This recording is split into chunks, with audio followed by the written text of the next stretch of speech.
हर कोई अभिनव के फोटो खींच रहे थे, उसकी वीडियो बना रहे थे। अभिनव को ये देख अच्छा नहीं लग रहा था, उसे ये सब अजीब लग रहा था।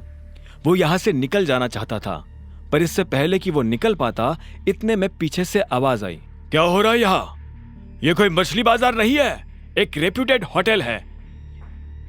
ये आवाज और किसी की नहीं बल्कि होटल के मैनेजर की थी।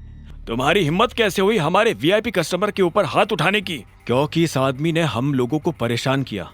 मैं इसे मुंह नहीं लगाना चाहता था, फिर भी ये मेरे बारे में भला बुरा कह रहा था और इसने मेरे पिता के बारे में भी उल्टा सीधा कहा था।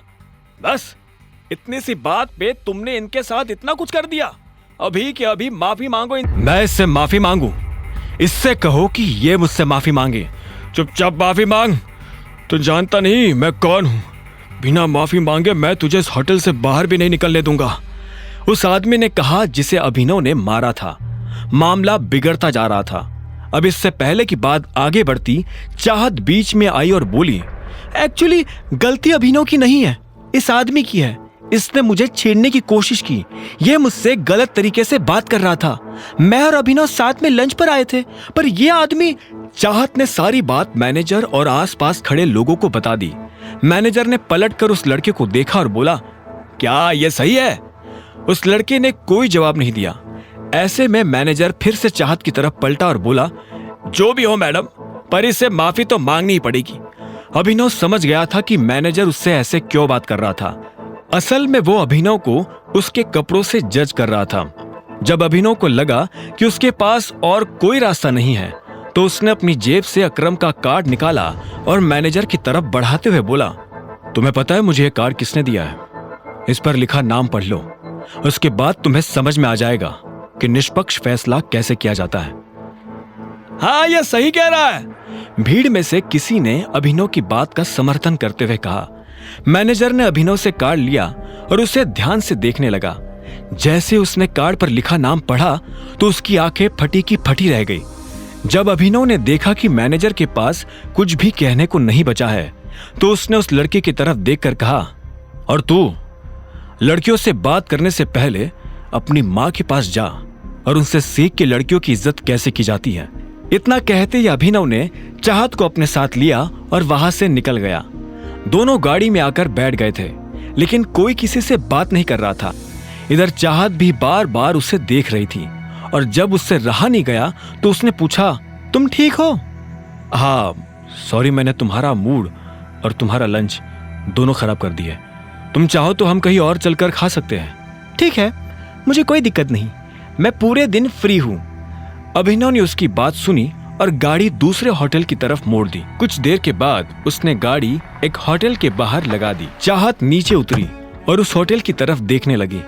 अभिनव ने ऊपर लगा बोर्ड देखा और उसके बाद चाहत के साथ अंदर दाखिल हो गया। अभिनव जानता था कि यह होटल दिक्पाल का था। तो तुमने डिसाइड कर लिया है कि तुम मुझे अपने बारे में कुछ नहीं बताने वाले? अभिनव के मन में जब ये सारे ख्याल चल रहे थे, तभी चाहत ने कहा। दोनों एक टेबल पर आकर बैठ चुके थे और वाइन पी रहे थे। अभिनव ने भोला बनते हुए पूछा, किस बारे में? असल में वो समझ गया था कि चाहत के मन में यह शक की सुई क्यों घूम रही थी। उस दिन पार्टी में जब अकरम अभिनव को अलग से अपने साथ ले गया था, तब बाकी लोगों ने तो ये मान लिया था कि वो उसके ड्राइवर का बेटा था, लेकिन ये बात चाहत के गले नहीं उतर रही थी। उसने कहा, कमाल है, तुमसे तो मैं तुम्हारे बारे में ही पूछूंगी ना। मेरे बारे में मेरे पास बताने लायक कुछ नहीं है, अभिनव ने कहा और चाहत से बचने के लिए इधर उधर देखने लगा। तभी उसकी नजर कुछ लोगों पर पड़ी जो आपस में काफी गंभीर बातें कर रहे थे। उनमें से एक आदमी ने कहा, इस टाइम दिक्पाल बॉस का डंका सिर्फ गुड़गांव में ही नहीं, पूरे इंडिया में बज रहा है। हाँ, मार्केट से जैसे ही टाइगर गायब हुआ, वैसे ही टाइगर का नाम भी गायब हो गया। यह सुनते ही अभिनव पलटकर उस आदमी को देखने लगा जो ये बात कर रहा था। उसे समझ नहीं आ रहा था कि आखिर वो टाइगर के बारे में इस तरह की बातें क्यों कर रहे थे। बताओ ना अभिनव, तुम मुझसे क्या छुपा रहे हो? चाहत ने पूछा। तभी उन लोगों में से एक ने कहा, नहीं, टाइगर अभी गया नहीं, टाइगर जिंदा है और वो जल्द ही लौट कर आएगा। मैंने तुमसे कहा था ना जॉनी, इतनी मत पिया करो कि संभली ना जाए। कुछ भी बकवास कर रहे हो। बकवास नहीं। बकवास तो तुम कर रहे हो। टाइगर का कंपैरिजन दिक्पाल से, विस्की और देसी शराब का क्या मैच।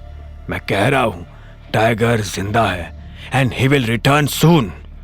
जॉनी नाम के इस आदमी की बात सुनकर अभिनव के रोंगटे खड़े हो गए थे। वो ये जानना चाहता था कि जॉनी मन से फेंक रहा था या उसके पास सच में कोई जानकारी थी। आगे की कहानी जानने के लिए देखें अगला एपिसोड सिर्फ पॉकेट एफएम के यूट्यूब चैनल पर, और द रिटर्न ऑफ टाइगर के सारे एपिसोड्स को सुनने के लिए डिस्क्रिप्शन में दी लिंक से डाउनलोड करें पॉकेट एफएम ऐप।